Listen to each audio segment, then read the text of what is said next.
그동안 뭐 지금 뭐 이런 구술 인터뷰 작업과 자료 모은 작업을 주로 해가지고 아무래도 뭐 우리가 20세기를 역사에서 평가할 때 뭐 우리 산업화의 어떤 가진 어떤 원년이 될 수 있고 또 그때는 반드시 또 뭐 이 악상의 평가가 이룰 것 같은데 자료가 워낙 없어가지고 저희들이 이런 작업을 하는 이유는 뭐 50, 100년 지난 뒤에도 좀 연구자들이 좀 객관적 평가할 수 있는 그런 자료를 남기고자 하는데 이제 이 사업의 목적이 있습니다. 그래서 귀한 시간 내서 너무 고맙습니다. 예. 일단 먼저 우리 구술과 정리의 편을 위해 호칭은 우리 구술자, 예. 창업자, 연남자 이렇게 예. 용어를 정리하도록 하겠습니다. 예. 예. 먼저 우리 구술자의 개인 생애에 대해서 몇 가지 여쭤보도록 하겠습니다. 예.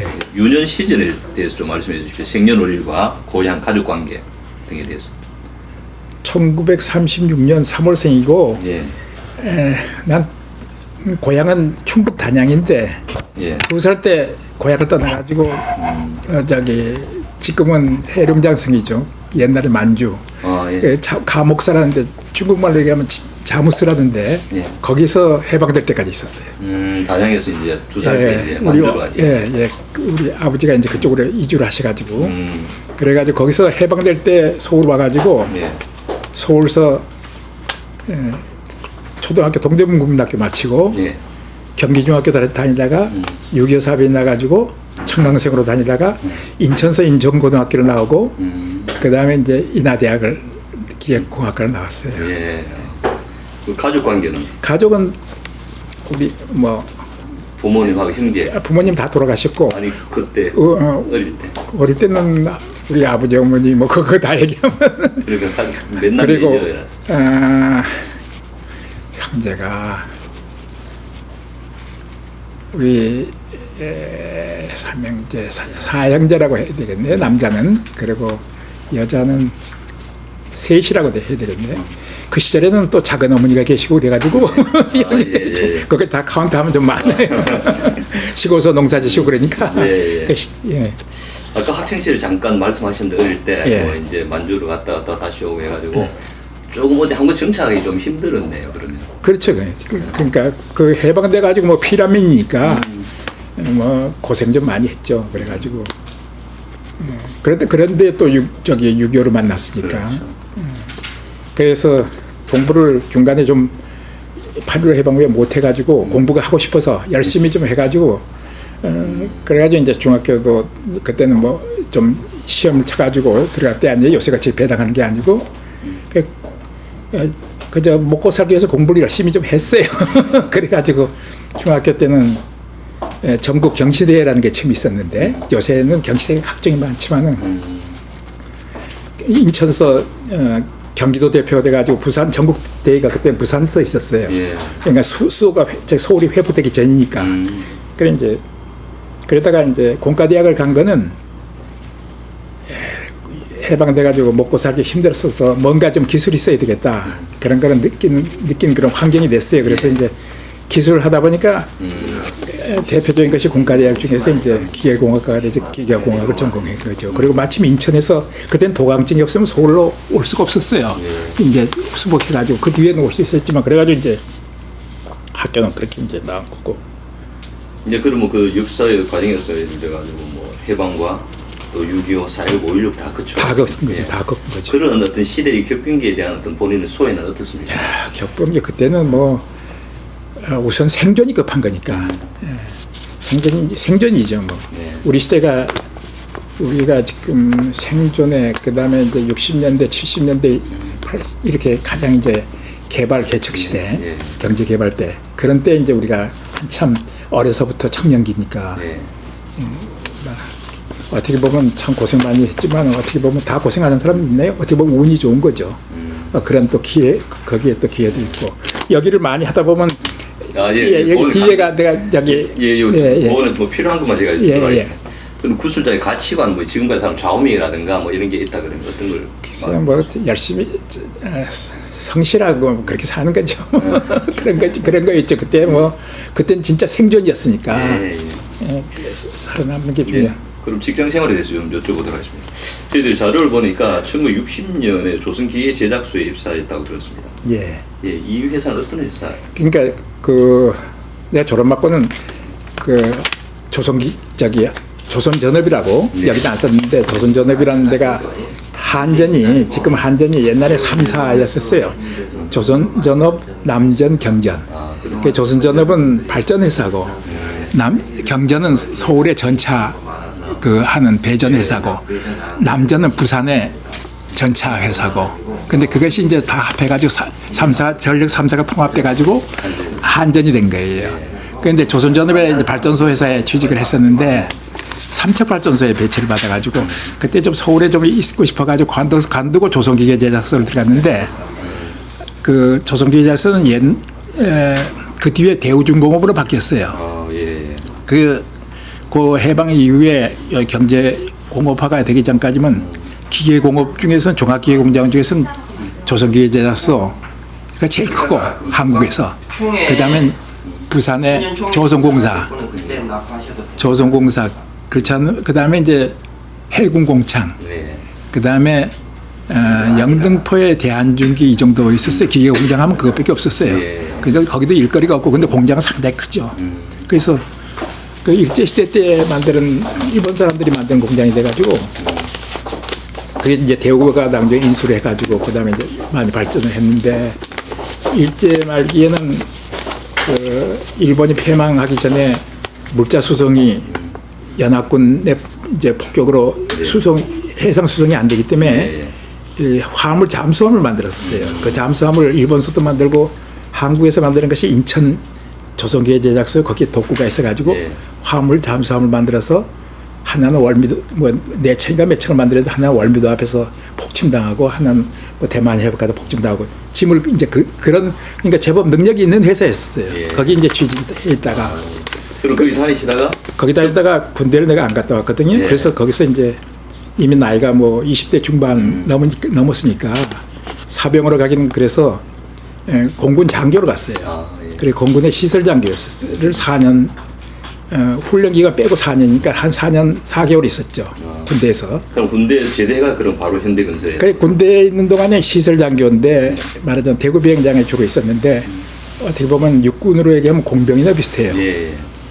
그래가지고 비행장 시설을 전부 다 관장하고 신규 뭐 보수, 유지 보수, 뭐 운영 이거 다 하는 건데 뭐 저기 군대는 특히 이공계 계통의 장교들은 임기가 끝나면 제대하기 때문에 제대를 다 원하기 때문에 그 보직이 중이라도 소령 TV에 가서 앉고 뭐 이렇게 업무가 좀 로드가 많았어요. 군대 생활할 때 굉장히 바빴는데 그때는 제대하고 나와서 취직할 때가 뭐 여러 군데 있을 수 있지만은 취직 자리가 그렇게 이제 금성사가 부산에서 뭐 구리무라고 해야 되나 그런 거 뭐 치약 이런 것들 만드는 그런 단계고 냉장고도 이제 금성사가 처음 나오고 에어컨을 처음 윈도우 타입을 개발하고 있는 그런 시대였었어요. 그 뭐 공장이라는 게 아주 초창기라고 요새 비하면 그런 때지. 그런데 내가 이제 군대 생활하는 중에 요새는 이제 기술사 그다음에 기사 뭐 이렇게 제도가 되어 있지만 그때는 건설계통은 뭐 갑종 뭐 기계기술자 갑종 면허, 을종 면허 이래가지고 갑종은 이제 8년 이상 경험 있는 사람, 을종은 4년 이상 경험 있는 사람 이래가지고 그거가 있어야만 어떤 범위 내에 공사를 딸 수 있는 거죠 회사가. 근데 제대를 하려고 그랬다 안 되면 딴 건데 한국에 취직했다가 마음에 안 들어가지고 아직 제대하기 전에 65년도 9월 30일 날 제대했는데 65년도 내가 61년도에 군대를 들어갔어요. 나이가 제법 있어가 들어간 거지. 그랬는데 9월 달인가 뭐 8월 달인가 현대건설에서 신문에 공고가 났어요. 중견사원 모집한다고. 그래서 단양세멘트, 현대가 단양세멘트가 있고 뭐 그런 건설 뭐 여러 회칙 쪽으로 이제 모집을 하는데 그래서 나도 이력서를 넣었죠. 넣어가지고 시험철로 이제 대구에서 올라왔더니 비가 쭉쭉 와서 시험철로 안 갔어요. 비 왔는데 아직 제대도 안 했는데 뭐 또 내 기계는 건설도 갈 수 있지만 기계 공장도 있고 뭐 여러 가지 그런 그래서 아직 제대도 안 했는데 뭐 비 오는데 뭐 또 그 뭐 시험 치를 이 나이에 뭐 그래서 안 갔는데 내가 면허가 있는데 그때가 현대건설이 기계 면허는 기계 기술자 면허 한 개밖에 없는 거예요. 정상것이라고 현대에서 그 양반은 이제 나이가 우리보다 7, 8년 위인데 그 양반이 이제 기계기술자 면허를 가지고 있어요. 그 양반 면허 가지고 발전소라든가 이런 걸 수주할 수가 있는 거예요. 플란트에 해당되는 거는. 그래서 이제 나는 면허가 있으니까 야, 또 오면 그대로 뽑겠다 이렇게 생각하고 있었던 모양이죠. 근데 이제 내가 시험에 안 왔거든. 근데 이제 제대하기 전인데 오라고 연락이 왔어요. 여기서 이제 특채냐 뭐 공채냐 그래서 내가 그랬는데 그 주로 현대가 이제 그렇게 신문 광고를 내서 중견 사업이라도 이제 공채로 뽑고 되게 이제 그러던 시절인데 나는 그러니까 공채가 되는 건가 뭐 특채가 되는 건가 안 왔는데 오라 그래 가서 오니까 바로 정정 회장실에 이제 안내가 돼가지고 그때가 현대가 무교동에 7층 빌딩이 있었어요. 그 위에 8층에는 이렇게 가설로 해가지고 식당이고 그 기계부가 3층까지는 삼양사가 쓰고 밑에는 현대다방이 있고 그 조금 전까지는 1층에는 외교부 여공과가 있고 이런 시절이에요. 거기에 소방서 옆에가 해가지고 그 이제 동아일보 옆에 5층에 이제 기계부, 전기부, 건축부가 있는 거예요. 조그마한 빌딩. 현대가 그때만 해도 적을 때죠. 초창기니까.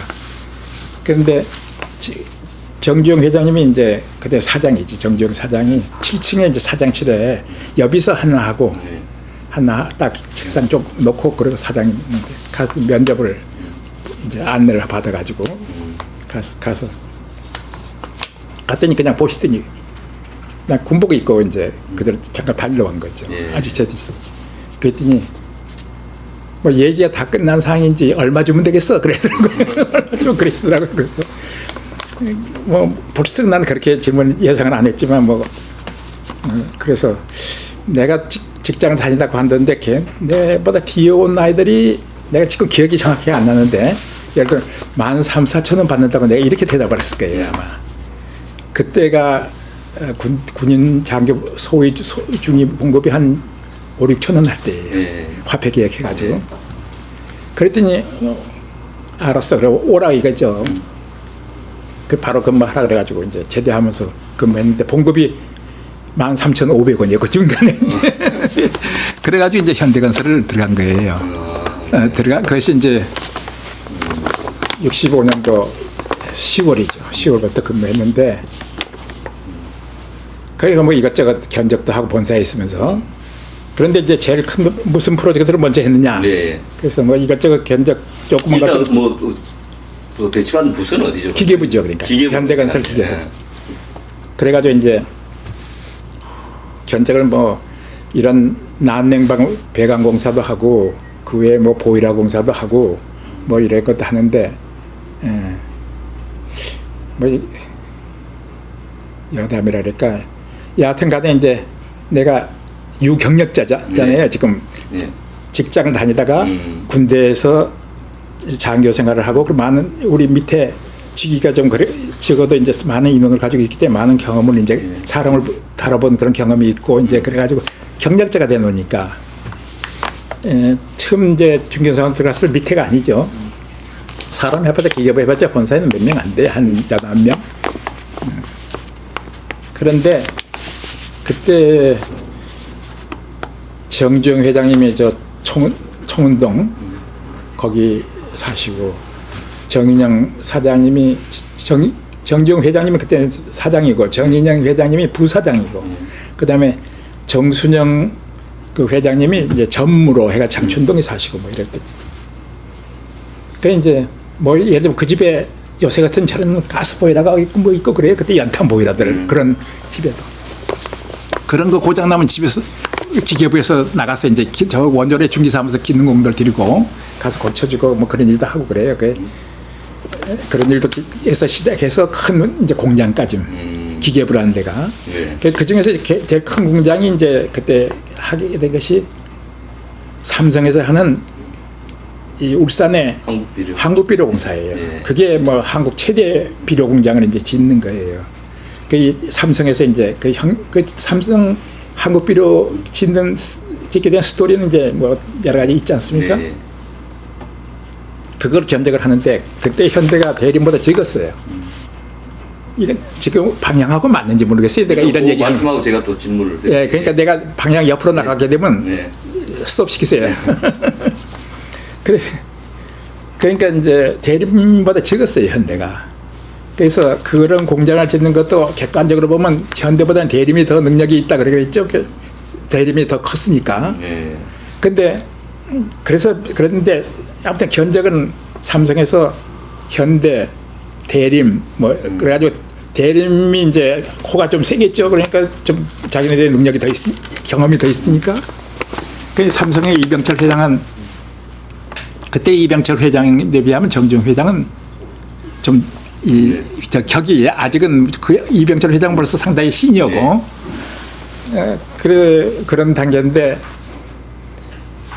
이병철 회장 삼성에서는 이제 돈을 아끼고 또 현대가 새로 발랄하게 나오는 회사 그러니까 현대도 한번 기회를 줘야 되겠다고 생각하셨든지 견적을 우리가 냈는데 이병철 회장이 현장 회사를 한번 봐야 되겠다 이게 그래가지고 현대 건물에 답사하러 오셨어요. 우리가 뭐 대청소를 하고 난리 났지. 그래가지고는 이병철 회장이 와서 보시고 우리 회사를 그런 뒤에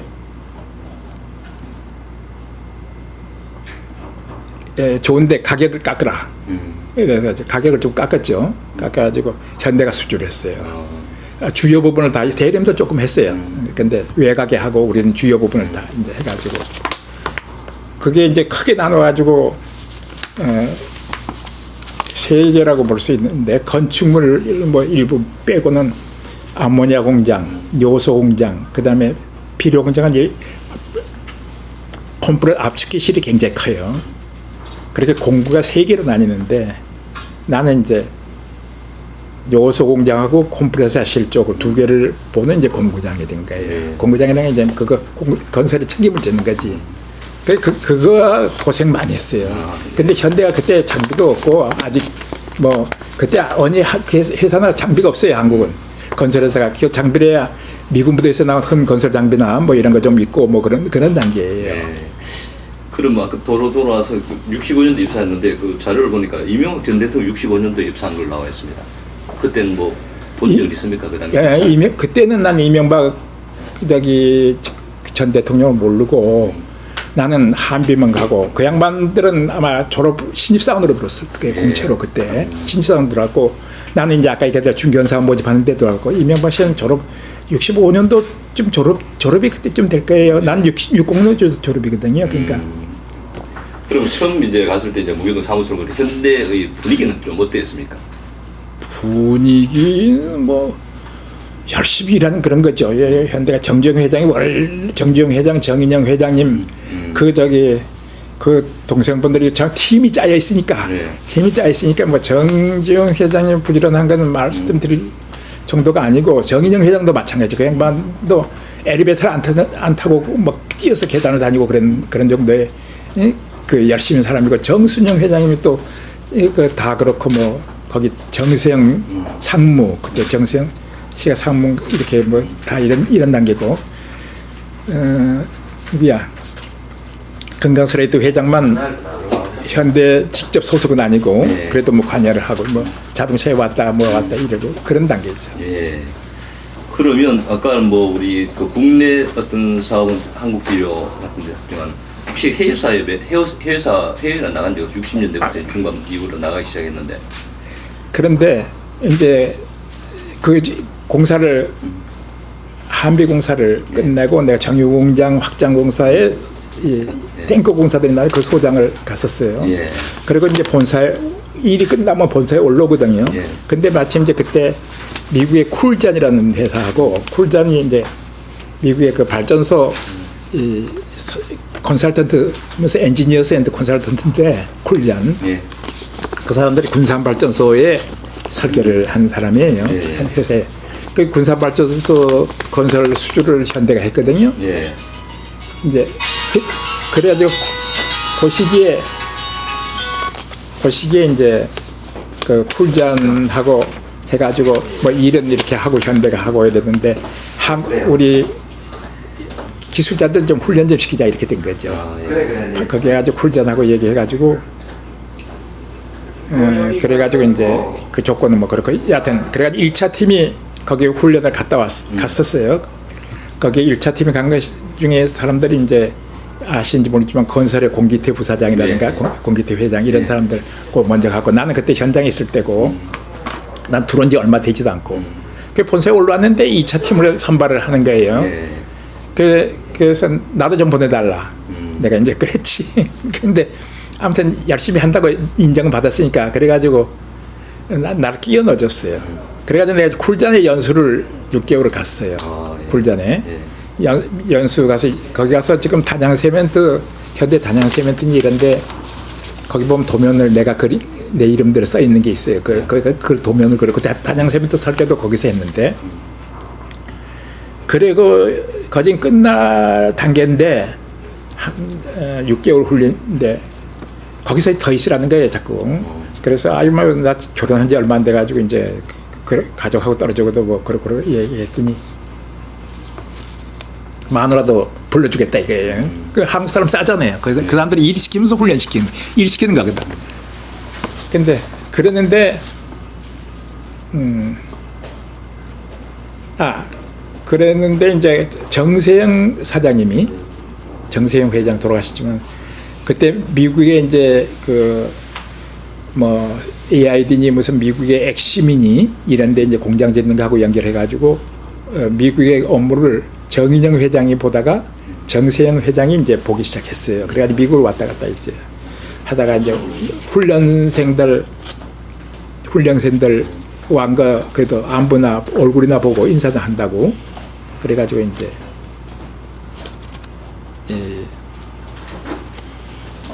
그 필라델피아인데 필라델피아도 왔다 갔다 하고 그랬어요. 그 양반이. 그랬는데 언제 한 번은 그 양반이 미국에서 대학을 나온 분이죠. 근데 언제 한 번 미국 회사 CBI라고 시카고 브리지 앤드 아이언 저기 일리노이주에 오크브루크라고 있는 회사인데 탱크니 뭐 이런 거 원자력 이게 뭐야 자꾸 원자력 이런 거 용기 컨테인먼트 베슬이니까 아무튼 그런 일에는 그 세계적인 회사예요. CBI라는 회사가 거기 한번 방문을 하는데 누구를 하나 혼자 가시지 않고 누구를 하나 들고 가자 해가지고 내가 필라델피아에서 훈련 연수를 받고 있는데 나보고 같이 가자. 거기 6명 한기에 6명인가 몇 명이 왔었어요. 그래가지고 그래서 이제 시카고 공항으로 오라. 그때만 해도 내가 이제 촌놈이지. 그러니까 그때 내가 과장인데 미국 그때 처음 가 있고 그러니까 이제 오라 그래서 그 정세영 사장님은 이제 걱정하셨는데 내가 그래도 길 안 잊어버리고 시카고 공항도 그 시카고 공항이 그때 뭐 지금은 그렇지만 세계적인 공항이에요. 거기 그 넓은 데를 다 찾아오고 그러니까 용케 찾아왔다고 그래서 이제 농담하고 갔는데 갔더니 이제 미국 사람들은 또 그 한국 사람들은 좀 굵게 이렇게 좀 그런 게 있죠. 미국 사람들은 세세하잖아요. 실무적으로 이렇게 자세히 뭐 협력을 하더라도 따지잖아요. 근데 현대 이제 탱크 공사에 대해서 우리가 CBI가 하는 공사에 우리 자격을 좀 넣어달라 이제 뭐 이런 거 논의를 이제 하는데 현대 경력을 이제 묻는 거예요. 그러니까 정세영 회장님은 경영계통이니까 기술자도 아니고 그러니까 이제 탱크 공사 그거 뭐 공사 수주해가지고 일하고 그런 거 되지만 실제로는 그분이 아실 사항이 아니지. 그리고 얘기할 필요가 없고 그러니까 나인데 실무자고 나보고 얘기하라 이거예요. 그래서 내가 탱크 공사는 아까도 얘기했죠. 한비에 비료 공장에는 탱크가 많아요. 볼 탱크도 있고 뭐 동그란 것도 있고 뭐 여러 가지가 많아요. 그 다음에 병기 공장 그러니까 그 같은 경험이 있으니까 쭉 얘기했더니 그 사람이 이제 현대가 꼬마 엔지니어가 제법 얘기하는 거 보니까 현대 능력이 있다 이렇게 생각을 했는 모양이죠. 그 사람이 생각한 게 문제가 아니고 그 사람이 그런 반응을 보니까 정세영 회장이 해피해가지고 그 사람 앞에서 이게 치크인지 알았더니 이게 루스터다 이게 루스. 응? 그러니까 뭐 병아리인지 알았더니 아주 장딱이다 이런 얘기죠. 거기서 그 사람 앞에서 나를 칭찬을 하더라고요. 정세영 회장이 돌아오셔가지고 아마 본부에다가 자기 형님들인데다가 내 선전을 해주신 거예요. 미국에 갔는데 황병주를 만났더니 응? 거기 회사에 갔는데도 뻗듯하게 대답하더라 이렇게 되셨던 것 같아요. 그렇지 않으면 내가 알려질 이유가 없는데 근데 그래가지고는 그때 이제 고속도로가 막 시작돼가지고 경인고속도로가 시작되고 경부고속도로를 하는데 정의용 회장님이 주동해서 하실 때 아니에요. 뭐 전체를 국가 프로젝트지만 상당 부분을 현대가 하고 그 현대가 또 장비가 없고 다른 건설에서도 장비들을 잔뜩 사야 되는 거예요. 근데 장비를 새 거를 사려면 요새는 뭐 돈만 있으면 그냥 바로 신용장에 넣으면 장비들이 막 들어오지만은 막 살 수 있지만은 그 시절에는 이 건설 중장비는 상당히 미리 주문을 해야 돼요. 사전에 6개월, 4개월. 그러니까 이제 중고로 사야 되는데 그 제일 먼저 하는 것이 도로 깨고 뭐 이래가지고 그래야 되는데 그 중고로 살라니까 중고를 이제 그래 뭐 이제 가서 보기도 해야 될 것 같겠어요. 그래가지고 그 중고를 크라샤를 사는 거를 토목의 이연술 부사장이라는 분이 계셨는데 돌아가시죠. 그분을 미국으로 보내니까 가서 하는데 그걸 통역을 하고 그거를 같이 가서 보조를 해줄 사람을 누구를 붙여야 되는데 마땅한 사람이 없어 놓으니까 버클레이 유학생들을 좀 수배를 하고 그래가지고 좀 하는 걸로 하고 나는 저 동부에 있으니까 가능한지 나를 그래가지고 나보고 갈 수 있느냐 그래가지고 내가 가니까 힐튼원에서 이제 만나 그때부터 이제 정지용 회장님하고 입사 이후에 입사 때 만나고 나서 이제 직접 그 교신을 하기 시작하고 그러는 거예요. 예. 그래가지고 그럼 일단 고까지 그러면 뭐 그 이후로 계속 사업도 많이 하셨지만은 저를 보면 현대 근무하다가 1968 현대양행 제지사업부장과 현대는 기획부장을 겸임한 걸 나와 있습니다. 그러니까 이제 거기 아까 얘기했던 그 얘기가 너무 지루하죠. 아니 그 현대양행은 어떤 회사? 그러니까 그래가지고 귀국을 그러니까 뭐 미국에서 크레샤를 사라 무슨 뭘 사라 중고 장비를 내가 사가지고 보고 그래가지고 그럼 정지용 회장인데 결제다 가지고 발주하라 어쩌라 그래가지고 그런 심부름을 하다가 한국에 들어오니까 이 무역 수입부라는 게 있었어요 현대에. 그게 이제 무역부라고 수입부 그것이 즉 현대양행이에요. 현대양행으로 법인 하나 만들어 놓고 실제로는 현대건설 무역 수입부가 그것이 즉 현대양행이에요. 그때 이제 정인영 회장님이 외국 업무는 전부 다 이제 정인영 회장이 맡아서 했는데 정인영 회장이 맡아서 했는데 수입부도 그러니까 무역부도 그 정인영 회장을 통해서 들어가는 거죠. 그 다음에 그 외국 공사 관계도 정인영 회장님이 하고 그 부사장이 하고 그리고 국내 업무를 주로 정주영 사장님이 하시고 물론 정인영 부사장이 그 저기 해가지고 사장인데 올라가지만 그 두 분이 이제 알아서 하시는 거고 그렇게 이제 그 당시에는 그랬어요. 그러니까 현대건설의 정인영 회장이 부사장이면서 현대양행이라는 무역부도 관장을 하면서 현대양행이라는 종이회사를 하나 만들어가지고 이제 현대양행을 하나 만드는 거예요. 그러니까 근데 이제 정인영 회장님이 자기 자체가 이제 무슨 일을 좀 벌리고 싶으신가 무역부뿐 아니고 이제 기획부 비슷하게 만드는 것이 거기서 여러 프로젝트를 스타디를 했는데 그 중에 하나가 제지 회사예요. 그래가지고 그거는 상당히 좀 익었었어요. 무르익어가지고 차관까지도 IFC 차관까지도 되고 뭐 이래서 그게 이제 아트라스 제지예요. 그러고 있는데 이제 이 한국에 이제 현대가 자동차 사업을 시작했거든요. 자동차 사업을 시작해가지고 현대자동차가 설립이 됐어요. 그 전세영 사장님이 자동차 사장을 가셨거든. 그래가지고 사람을 현대건설에 있던 사람들을 이제 갔다가 하는데 주로 이제 다른 데로 많이 가지고 기계부 사람들이 자동차니까 가야 되지 않겠어요? 그래서 기계부 사람들이 많이 넘어갔는데 정세영 회장님은 나를 또 처음에 발탁하신 분이고 어떻게 보면 그래가지고는 황병주도 그쪽으로 가는 걸로 이렇게 하는데 정주영 회장님께서 사람 좀 그만 들고 가고 건설해서 자동차에서 뽑아서 써라. 이렇게 되셔가지고 나는 자동차를 못 갔어요. 나는 사실 자동차도 가고 싶었어요. 자동차 새로 된 회사가 돼서. 그래가지고 이제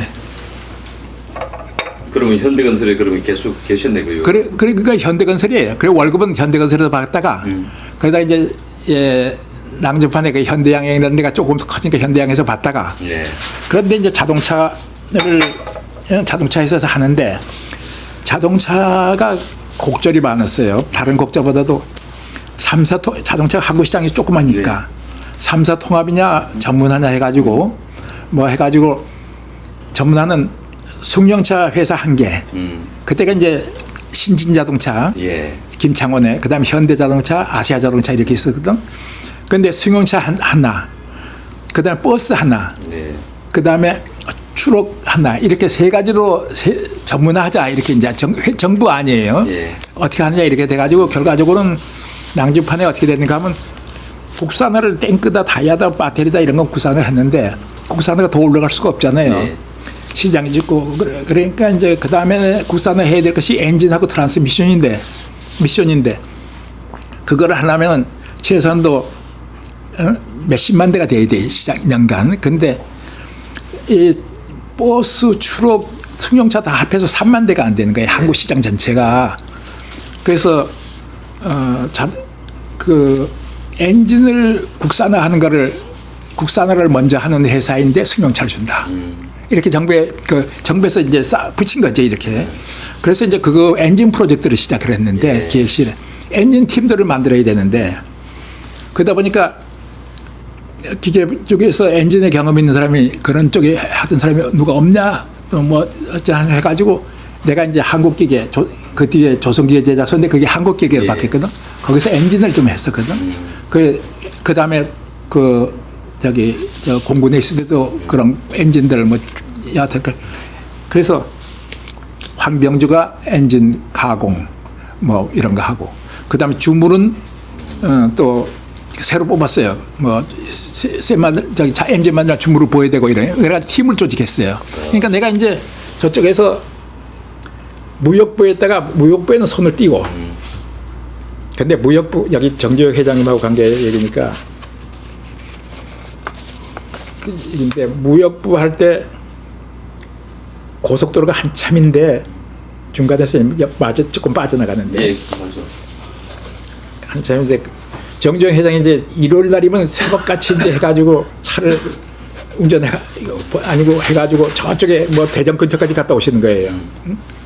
그 현장에 가보면 장비들이 그냥 고장돼서 자빠져 있고 이렇거든. 일은 바쁜데 그래가지고 왜 그러냐 그러면 부품이 뭐 하나 나갔다. 그러면 그때 부품 중에서 제일 문제된 것이 부르도자에 현대가 이 중장비 하게 되면 요새는 이제 뭐 많이 바뀌었지만은 한국에도 많이 나오고 그러지만 현대 중장비 뭐 그다음에 뭐 여러 가지 있지만은 그때는 캐터필러하고 코마스도 그때는 나빴었어요. 일본 것도. 캐터필러하고 인터내셔널 하비스트하고 아리시차마하고 그 미국의 그 3대가 중장비 메이커예요. 3대 세계적인. 그런데 현대는 아리시차마 거를 사서 이제 샀는데 엔진의 터보 차저가 잘 나가는 거예요. 무리한 작업을 하고 그러면. 근데 그거를 스피어 파트를 잔뜩 갖다 놓고 쓰면 좋은데 그 예측하기가 스피어 파트를 벤치 스토크를 이렇게 갖추고 서 이렇게 한다는 것이 그 예측이 굉장히 어려워요. 어렵고 엉뚱하게 생각지도 않은 부품이 나가고 그래가지고 그거를 이제 주로 새로 장비 사는 것도 중요하지만 스피어 파트 부품 그 공사하는데 떨어지지 않게 그걸 조달해 주는 게 굉장히 그냥 큰 일이에요. 정주영 회장이 저쪽에 대전 근처에 현장에 갔다가 장비 쓰러진 거 보시면 이 장비 왜 이러냐 고장났다 뭐가 나왔다 그러면 신청했냐 그럼 원효로가 중기사무소가 원효로에 있었거든. 원효로에다 신청했다. 그럼 원효로에 와서 어떻게 됐냐 그럼 무역부에다가 신청했다. 그럼 그냥 무역부로 뛰어오시는 거예요. 그 현장에 가셨다가 무역부에 와가지고 그러니까 일요일 날은 건설에서 본사는 사무실은 한가하거든. 근데 나는 안 나가 있을 수가 없어요. 왠가니 오후 되면 오시니까 어떻게 됐냐. 그러니까 이거 정확히 지금 그 부품이 발주가 어떻게 돼 있고 어디 비행기 타고 공수로 어디까지 오고 있고 이걸 정확하지 않으면 혼나는 거예요. 돈이 그게 얼마예요. 그거 많은 장비 해가지고 예를 들면 도자 하나가 쓰면은 그 뒤에 추록이 오면 줄줄줄 다 쓰거든. 그런데다가 또 박 대통령 각각에서 그냥 수시로 방문을 하고 고속도로 그런 판인데 그러니까 뭐 나는 매주 정종 회장 일요일 날은 내가 비상대기 하고 있어야 돼. 이거 다 파악을 해가지고 수입부에 내가 과장이니까. 그러니까 정종 회장님하고는 그때부터 아주 밀착 그로 모셨다고 할까 뭐 아니면 신부를 뭐 그냥 그랬지 그래가지고 그러다 보니까 얘기가 좀 옆으로 샜네. 조금 쉬었다 합시다. 1시간쯤 됐나요? 한 시간 아예 안 됐습니다. 안 됐어요? 예, 조금만 쉬었다 합시다. 마십시오.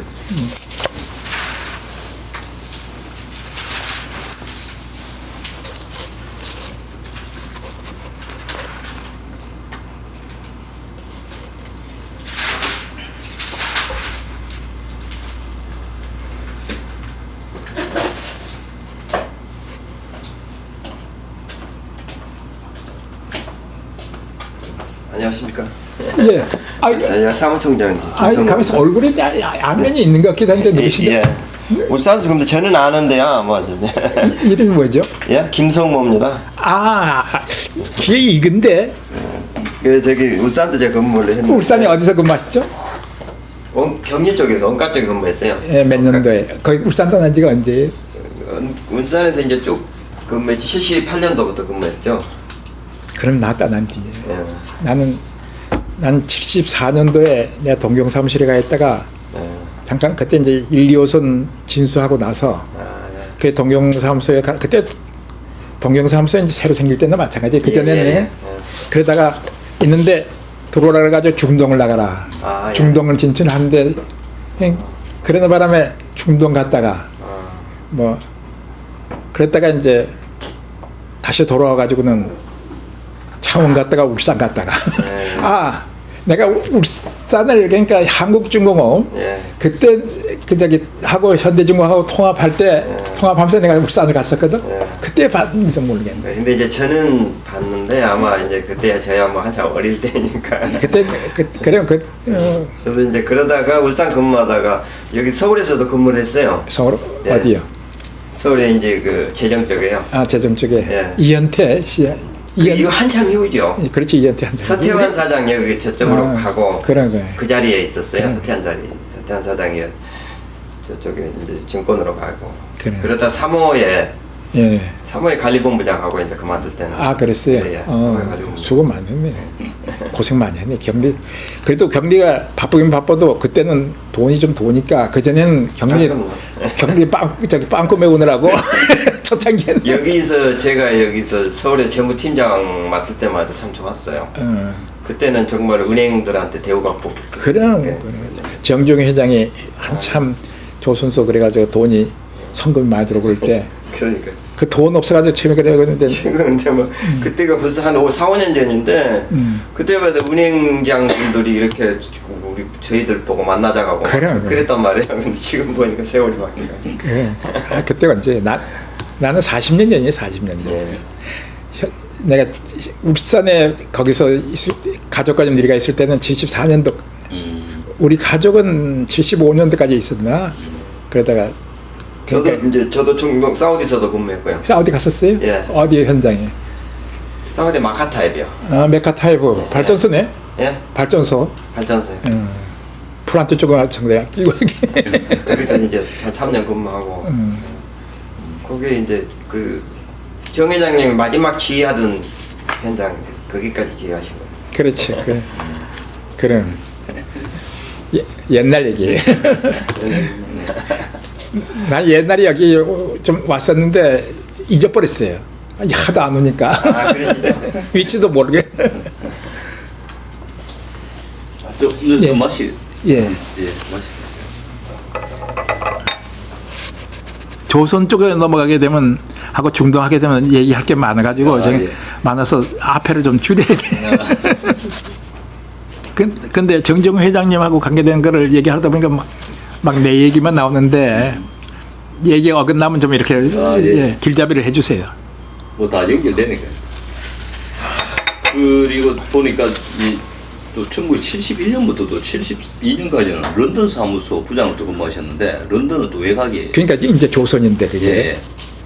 그러다 보니까 엔진 학이기 때문에 근데 정재훈 회장님의 그 성격을 좀 이렇게 그런 거를 이제 예. 여기서 그래서 자동차 쪽에 하면서 내가 한두 가지만 얘기할게요. 근데 그래가지고 이제 현대가 아무튼 자동차는 그래도 승용차거든. 예. 승용차를 해 자동차 아니겠어. 근데 그때 신진 그쪽은 김창원 씨라는 양반이 현대 정정 회장보다도 좀 어떻게 보면 대정부 관계라든가 이런 쪽에 좀 조금 그때는 영향력이 더 있다 그럴까. 예. 현대는 그때 뭐 아직 사업가로서 열심히 일만 했지 그런 단계였거든. 그랬는데 그쪽이 승용차를 가져갈 그리고 또 자동차도 그동안에 일본 차를 가지고 많이 생산을 했었고 그쪽이 현대는 이제 아직 그 코티나 갖다가 조립해가지고 그럴 때고 그러니까 그런데 그래서 아까 자동차 팀이 형성이 만들어져 가지고 기획부에 나는 이제 기획부에 가서 자동차 팀에 자동차 엔진 팀에 또 거기서도 난 이제 일을 보고 이쪽 현대양행 또는 그쪽 무역부 그쪽 쪽에서 일을 보고 이제 양쪽으로 오르락내리락 하는 거예요. 그 이제 봉급은 뭐 한동안 이쪽에서 줬다 한동안 저쪽에서 줬다 뭐 그건 이제 경리 쪽에서 자기네들이 알아서 하는 거고. 그런 가지고 결국은 엔진을 한다는 게 이제 제일 먼저 아까 추력 버스 승용차 합해가지고도 다 3만 대가 연간 안 되는데 최소한도 하더라도 한 가지만 가지고 한 10만 대 정도는 돼야 그래도 엔진을 만드는 공장을 세우는데 경제성이 있는 것 같이 내가 오래돼서 정확한 기억을 못 하겠는데 근데 그래서 이제 엔진 공장을 구경을 다니러 가니까 한 바퀴 돌아가고 와야 뭐 자동차 엔진에 대해서는 그때 이제 처음이니까 그래서 일본의 미쓰비시 자동차, 현대 자동차가 미쓰비시 자동차하고 연관이 많죠. 네. 그 미쓰비시 자동차에 이제 교도 공장에 갔더니 그 양반들이 옛날에 이제 대수가 지을 때 조그만 엔진 공장 했던 그것이 남아 있어서 그것 좀 구경하고. 그 다음에 미국의 포드 자동차에 크리브랜드 공장을 갔더니 엔진이 100만 대 나오는 공장이에요.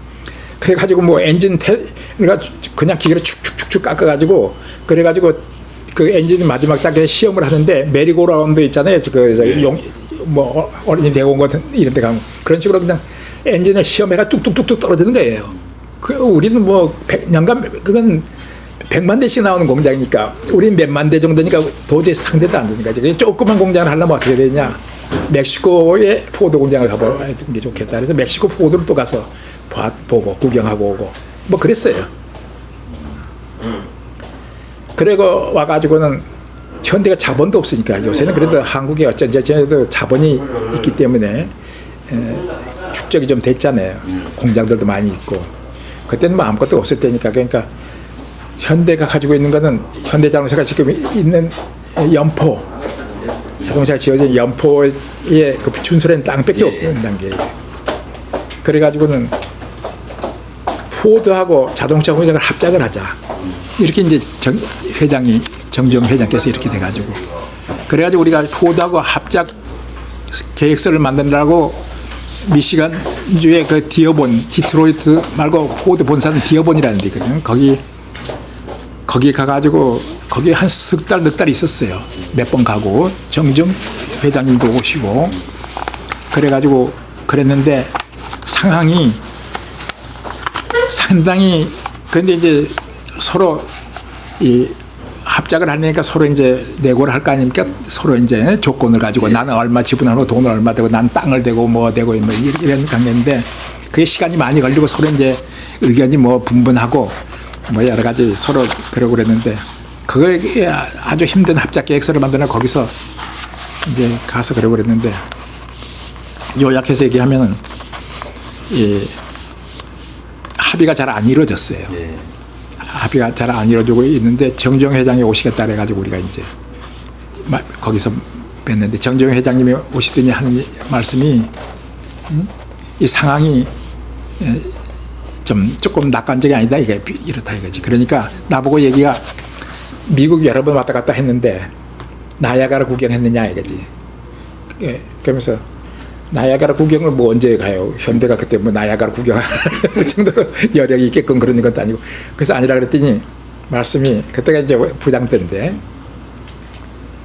그때 이제 부장이 그 오세정 부장, 오세종 부장 그 사람 이제 저기 뭐야 카이스트에 간 사람인데 그 다음에 나 그 다음에 이제 아까 김성만 박사 뭐 여러 가지 이제 한 10명이 있었는데 정주영 회장이 나야가라 갔었냐 못 갔다 그랬더니 요번에 뭐 여기 일 보면 나야가라나 구경하고 오지 뭐 이제 미국 올 일도 없을 것 같고 상당히 아주 낙담하신 거예요. 여러 가지로 이제 애쓰다 그랬는데 아무래도 이게 김창원식 쪽으로 그러니까 신진적으로 넘어갈 것 같은 거예요. 그래 이제 상당히 그러시더라고. 그러니까 우리도 상당히 그 열심히 일했는데 좀 그래지잖아요. 오히려 더 열심히 해야 되겠다. 그런 생각이 들 정도로 이 양반이 아주 그러시더라고. 그랬더니 포드하고 이제 마지막談판을 했어요. 이거 지금 한국 사정이 이러니까 여하튼 이 합작 조건 조금 가지고 왈가왈부를 할 문제가 아니고 우선 사학계획서를 양사가 합의해가지고 정부에 집어넣자. 그래도 사학계획서를 정적적으로 합의를 해가지고 지어가지고 가지고 들어와서 한국의 정부에다 제출한 것이 크리스마스 며칠 전이에요. 근데 현대가 운이 있는 것이 열심히 하고 하면서도 운이 있는 것이 그리고 났더니 냈는데 그래가지고 이제 여하튼 뭐 찬양을 받았다 그러니까 그러고 그랬는데 도요다가 그때 이제 신지는 도요다하고 결부돼 있었거든요. 저쪽은 아시아 자동차는 이제 피아트가 아니고 저 이태리. 그런데 여하튼 그랬는데 도요다가 주사원칙이라는 거 아시죠? 주사원칙이라고 주울레가 그러니까 그 한국하고 거래를 하고 요새 뭐 그 일종의 생션이죠. 중국 입장에서 한국하고 거래하는 회사를 한국에 공장을 가졌거나 뭐 그런 회사하고는 거래를 안 한다. 그러니까 4가지 원칙을 주울레가 했어요. 그때 이제 한국 전쟁 끝난 지 얼마 안 된 때니까. 그래서 도요다가 이 한국 조그만 시장 가지고 뭐 그러다가는 중국에 진출을 못하게 생겼으니까 한국에서 철수를 했어요. 그러니까 이제 신지는 파트너가 없어졌고 현대가 자연법으로 우리가 그러니까 운이 그렇게 따라준 거죠. 어떻게 보면 그런 운이 내가 정주영 회장님 모시고 그런 시기에도 몇 건이 있었어요. 그랬는데 여하튼 그래가지고 자동차는 그리고 정주영 회장님은 그렇게 이제 정주영 회장님은 일이 잘 안 되면은 이 직원들을 이렇게 조지거나 쉬운 말로 얘기해서 때리거나 그러질 않아요. 근데 일이 잘 되면 이분은 더 기가 나셔가지고 그냥 더 그러니까 주마가편이라 그럴까요? 그런 얘기가 뒤에 얘기 나오지만 조선을 할 때 차관이 안 됐어요. 차관이 안 돼가지고 매번 노력을 했는데도 유럽에서 차관 때문에 주로 나가 있었는데 그래가지고 이제 그때 나하고 주 멤버가 나하고 정희영 씨라고 정정 회장님 사이 그 양반하고 둘이 이제 런던에 있었는데 내가 이제 다니다가 정희영 씨가 이제 샌프란시스코에 있었어요. 미국에 있었는데 그쪽으로 와서 이제 나를 도와줘라. 그래서 내 우회로 이제 온 거지 정희영 씨가. 그래 둘이 주로 있는 거고 그 뒤에 이제 직원들이 많이 나왔지만 그 이제 마지막이다시피 그런 상황이 어떻게 되는가 하면 한국에 그때 조선사 할 때 여건이 일본의 현대 춘춘이 무슨 잡진이 이런데 보면 그 사람들이 현대는 독견자대, 현대는 건설업자로서 건설업자이기 때문에 조선소는 질 거다. 근데 배는 짓겠느냐? 이렇게 이런 상황이었고 한국서도 그때 한국의 조선이